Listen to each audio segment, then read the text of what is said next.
Shalom, selamat berjumpa kembali. Sebelum kita mendengarkan sabdanya, marilah kita berdoa.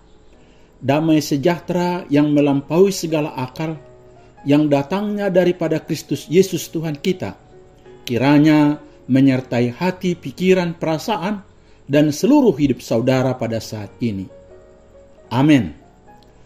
Firman Tuhan, khotbah minggu ketiga Trinitas, tanggal 3 Juli 2022, diambil dari Galatia 6 ayat 1 sampai ayat yang ke-10, dan bahan bacaan diambil dari Mazmur 66 ayat 1 sampai ayat yang ke-9 dengan tema berbuat baik kepada semua orang.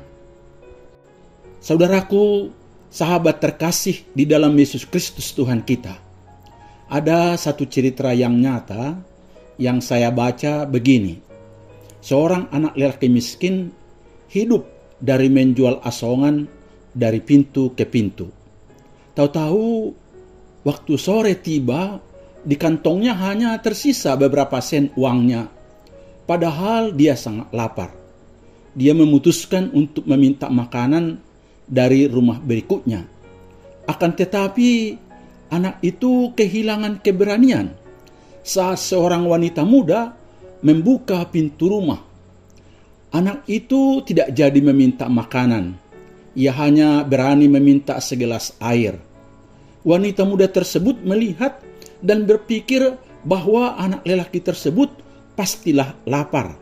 Oleh karena itu, ia membawakan segelas besar susu. Anak lelaki itu meminumnya dengan lambat dan kemudian bertanya, "Berapa saya harus bayar untuk segelas besar susu ini?" Wanita itu menjawab, "Kamu tidak perlu membayar apapun. Ibu kami mengajarkan untuk tidak menerima bayaran untuk kebaikan," kata wanita itu menambahkan. Setelah anak lelaki itu menghabiskan susunya, dia berkata, "Dari dalam hatiku, aku berterima kasih pada Anda." Sekian belas tahun kemudian, wanita muda tersebut mengalami sakit yang sangat kritis. Para dokter di kota itu sudah tidak sanggup menanganinya. Mereka akhirnya mengirimnya ke kota besar, di mana terdapat dokter spesialis yang mampu menangani penyakit langka tersebut. Dr. Howard Kelly dipanggil untuk melakukan pemeriksaan. Pada saat ia mendengar nama kota asal si wanita tersebut, terbersit seberkas pancaran aneh pada Dr. Kelly. Segera ia bangkit dan bergegas menuju kamar si wanita tersebut. Dengan berpakaian jubah kedokteran, ia menemui si wanita itu. Ia langsung mengenali wanita itu pada sekali pandang. Ia kemudian kembali ke ruang konsultasi dan memutuskan untuk melakukan upaya terbaik untuk menyelamatkan nyawa wanita itu. Dan puji Tuhan, setelah melalui perjuangan yang panjang, akhirnya diperoleh kemenangan. Wanita itu sembuh. Dr. Kelly meminta bagian keuangan rumah sakit untuk mengirimkan seluruh tagihan biaya pengobatan kepadanya untuk persetujuannya. Dr. Kelly melihatnya dan menuliskan sesuatu pada pojok bawah lembar tagihan dan kemudian mengirimkannya ke kamar pasien. Wanita itu takut untuk membuka tagihan tersebut. Ia sangat yakin bahwa tagihannya sangatlah mahal. Dan benar sekali, biaya itu tidak mungkin dibayarnya. Tapi waktu wanita itu membaca tagihan tersebut, ada sesuatu yang menarik perhatiannya di bawah tagihan tersebut. Ia membaca tulisan yang berbunyi, "Telah dibayar lunas dengan segelas besar susu." Tertanda Dr. Howard Kelly. Air mata kebahagiaan membanjiri matanya. Ia kemudian berdoa, "Tuhan, terima kasih bahwa cintamu telah memenuhi seluruh bumi melalui hati dan tangan manusia. Saudaraku, saya percaya cuplikan kisah nyata Dr. Howard Kelly ini sangatlah menyentuh hati dan pikiran kita. Dan kita percaya juga bahwa perbuatan-perbuatan baik seperti ini pastilah sangat dibutuhkan oleh semua orang di dunia ini, dan pasti membahagiakan pemberi dan penerimanya. Bahkan kita sendiri yang membaca dan mendengarkannya. Saudaraku, sahabat terkasih di dalam Yesus Kristus Tuhan kita, di tengah dunia yang penuh penderitaan dan kejahatan, berbuat baik kepada semua orang seperti tema khotbah kita ini tidaklah mudah. Apalagi berbuah baik secara aktif, konsisten, berdampak, dan sesuai dengan cara Kristus. Kita biasanya tergoda untuk kecil hati, hilang semangat, bersungut-sungut, bahkan menyerah. Apalagi saat kita berbuat baik, ada orang yang mencurigainya, tidak peduli dengan kita, tidak mau berterima kasih, dan lain-lain sebagainya. Tetapi saudaraku, menjadi Kristen bukanlah sekedar menikmati kebaikan Tuhan atau menyandang status atau gelar anak Tuhan. Menjadi Kristen berarti hidup produktif untuk Tuhan melalui perbuatan baik yang nyata. Demikianlah setiap pohon yang baik menghasilkan buah yang baik, sedang pohon yang tidak baik menghasilkan buah yang tidak baik. Matius 7 ayat 17. Kita, saudaraku, telah diselamatkan dan mengalami kasih dari Tuhan secara gratis, yakni anugerahnya semata-mata. Maka kita wajib berbuat baik.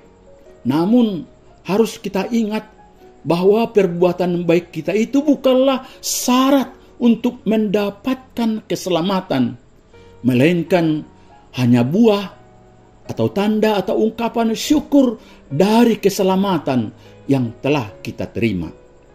Dalam hal inilah Paulus di sini ingin menegaskan bahwa cinta kasih yang telah kita terima dari Allah haruslah nyata dalam kehidupan kita secara pribadi, bahkan dengan sesama kita. Pada firman Tuhan ini, Paulus di sini menuliskan prinsip hidup yang benar dengan berbuat baik kepada sesama berlandaskan kasih Kristus dengan cara. Yang pertama, saling membangun ayat 1. Kata memimpin di sini bisa memulihkan, memiliki arti usaha atau tindakan seseorang guna mereparasi sesuatu supaya sesuatu itu dapat kembali menjadi seperti semula, atau seperti seorang ahli bedah yang sedang menyambung bagian tubuh yang patah supaya bagian tubuh tersebut kembali seperti kepada kondisi semula. Jika kita memperhatikan nasihat Paulus tersebut, jelas tujuannya adalah supaya setiap jemaat Tuhan tidak mementingkan atau mengutamakan dirinya sendiri, melainkan rela meluangkan waktu, pikiran, tenaga untuk merestorasi kelemahan atau beban orang lain demi kebaikan dan kemajuan orang tersebut. David Cook menjelaskan dalam bukunya Bible Lesson Commentary bahwa tindakan memperbaiki adalah sebagai berikut. Pemulihan anggota gereja yang telah berdosa memiliki pengertian yang berbeda tergantung pada situasinya. Berikut ini ada beberapa langkah dalam memulihkan. Yang pertama, menolong mereka yang berdosa untuk mengetahui apa dampak dari dosa-dosa mereka, sehingga mengalami pertobatan yang benar dan mereka mengakui dosa mereka secara pribadi dan jika perlu kepada orang lain. Yang kedua, membantu mereka yang berdosa menerima pengampunan Tuhan. Yang ketiga, membantu mereka yang berdosa menangani dampak buruk dari dosa mereka. Dan akhirnya mereka mengalami perubahan. Dan yang keempat, membantu mereka yang berdosa dapat bergerak atau berpartisipasi penuh dalam gereja dan pelayanan. Tindakan pastoral ini haruslah kita lakukan dengan roh lemah lembut, sembari menjaga diri untuk tidak jatuh dalam dosa dan pencobaan. Yang kedua, saling melengkapi ayat yang kedua. Saudaraku, saya sangat senang dengan kata saling melengkapi ini. Karena kita sama-sama mempunyai kelebihan, tetapi juga sama-sama memiliki kelemahan. Kita sama-sama istimewa, tetapi kita juga sama-sama terbatas. Untuk itu, kita perlu saling melengkapi dan saling bertolong-tolongan. Firman Tuhan berkata, bertolong-tolonganlah dalam menanggung bebanmu. Demikianlah kamu memenuhi hukum Kristus. Ayat 2. Istilah bertolong-tolonganlah dalam menanggung bebanmu meliputi menolong orang yang memerlukan bantuan pada saat-saat dia kesusahan, kesakitan, kesulitan keuangan, atau persoalan hidup lainnya. Hidup sebagai keluarga Allah atau sebagai warga kerajaan Allah tentu beda dengan hidup dalam kedagingan, di mana setiap orang hanya hidup untuk dirinya sendiri. Hidup sebagai keluarga Allah tentu harus hidup dalam persekutuan yang harmonis, di mana di dalamnya ada hidup yang saling membutuhkan, saling menopang, saling memperhatikan, saling menegur, dan saling melengkapi. Dalam Kisah Rasul pasal 2 ayat 44 sampai 45, firman Tuhan berkata, dan semua orang yang telah menjadi percaya tetap bersatu, dan segala kepunyaan mereka adalah kepunyaan bersama. Dan selalu ada dari mereka yang menjual harta miliknya, lalu membagi-bagikannya kepada semua orang sesuai dengan keperluan masing-masing. Saudaraku, sikap seperti itu sangat menyenangkan hati Tuhan dan menarik perhatian banyak orang, bahkan membawa banyak orang percaya kepada Yesus Kristus. Hiduplah saling melengkapi. Yang ketiga, saling merendahkan hati. Ayat 3 sampai ayat yang kelima. Menurut Kamus Besar Bahasa Indonesia, bermegah adalah suatu tindakan untuk membanggakan atau menyombongkan diri, atau berlaku ingin lebih megah dari yang lain. Kejatuhan membantu orang lain dan berbuat baik dengan hati yang tidak murni akan menimbulkan kesombongan dan membuat kita mungkin berpikir karena kitalah orang lain tersebut bisa tertolong. Makanya perlu sekali menguji pekerjaan sendiri, karena hal itu akan merupakan salah satu langkah penting bagi orang yang ingin maju. Menguji pekerjaan sendiri menjadi salah satu langkah menuju sukses. Seseorang boleh bangga atau bermegah melihat keadaannya sendiri asal tidak kebablasan dengan bermegah melihat keadaan orang lain. Saudaraku, firman Tuhan ini mau mengingatkan kita bahwa orang yang sombong adalah orang yang gila hormat. Ia ingin selalu dipuji atas setiap perbuatannya, dan ia selalu menganggap bahwa ia lebih baik dari orang lain. Sikap yang seperti inilah yang harus dihindari sebagai seorang Kristen, terutama ketika kita melakukan pelayanan dan perbuatan baik. Tinggi hati akan merendahkan orang lain dan mau menang sendiri. Mau menang sendiri akan menimbulkan perbantahan, perselisihan, pertengkaran, dan permusuhan. Untuk itu, sekali lagi janganlah sombong melihat keberhasilan pekerjaan sendiri. Ingatlah, pelayanan dan perbuatan baik adalah anugerah Kristus bagi setiap kita, tubuh Kristus. Dan tidak ada alasan untuk menyombongkan diri. Yang harus dimiliki adalah kerendahan hati. Kerendahan hati adalah suatu sikap hati yang tidak membanggakan diri sendiri, melainkan menyadari bahwa semua pencapaian adalah hasil pertolongan Tuhan. Jika seseorang memiliki kerendahan hati, maka apapun yang ia lakukan adalah berdasarkan kasih Allah, dan ia akan dengan hati-hati dalam bertindak, dan ia akan dikasihi oleh orang lain karena ia tidak menganggap dirinya lebih tinggi dari orang lain. Dan salah satu ciri dari orang yang rendah hati adalah mereka yang tidak memandang rendah orang lain dan bisa mengakui dan menghargai keunggulan orang lain.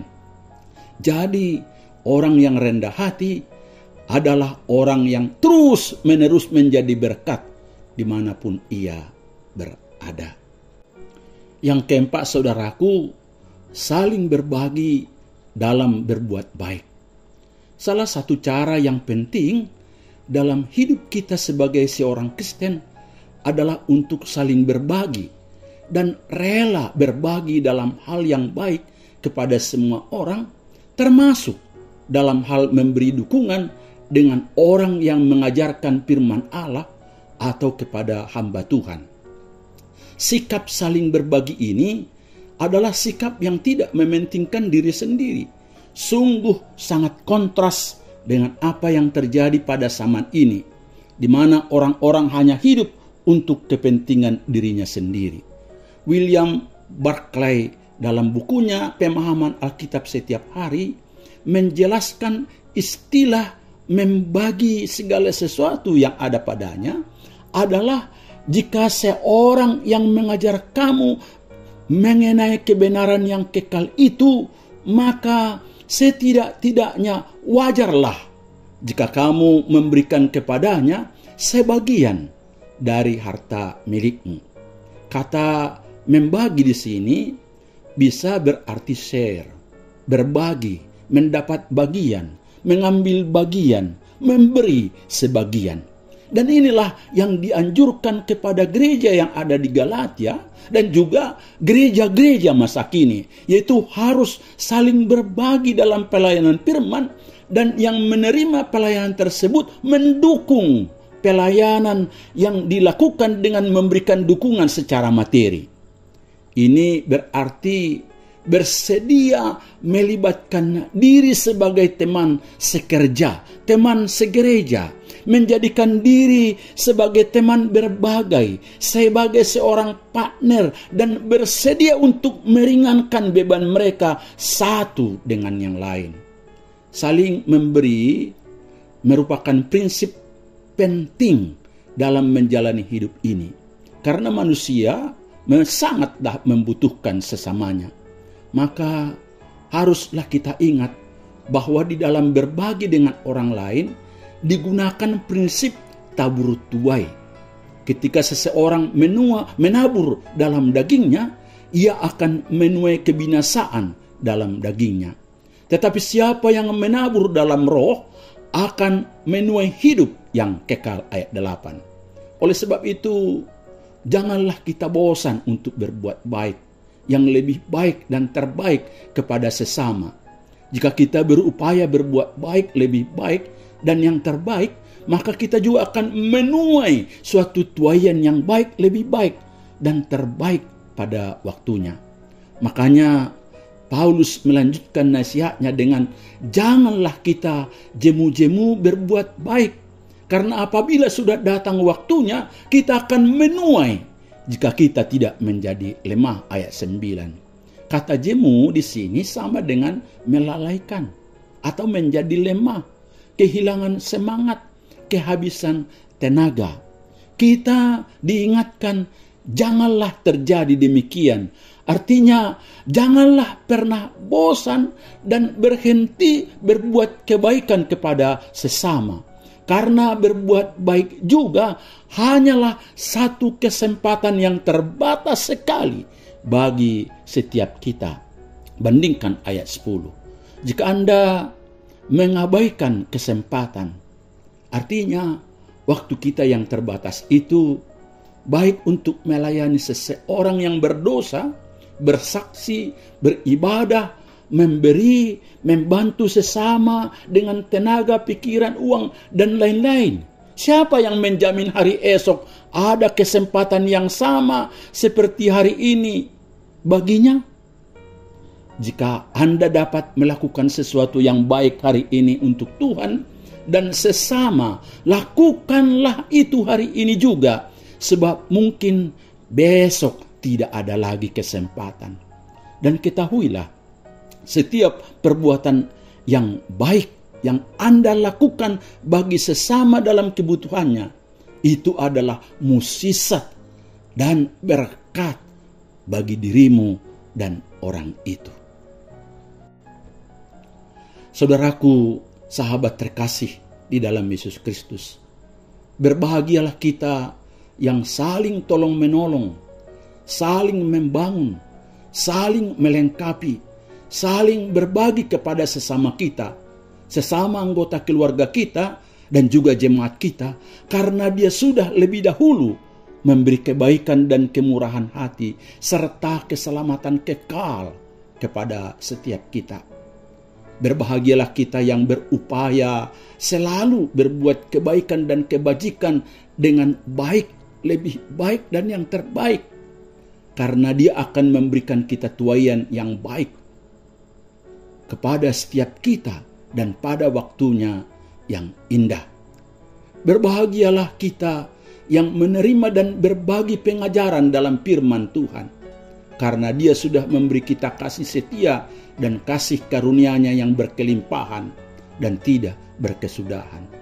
Berbahagialah kita yang tidak pernah berhenti dan bosan-bosannya melakukan hal-hal yang berguna dan berbuat kebaikan dan kebajikan bagi banyak orang. Untuk itu, teruslah menjadi berkat bagi sesamamu. Tuhan Yesus memberkati saudara. Amin.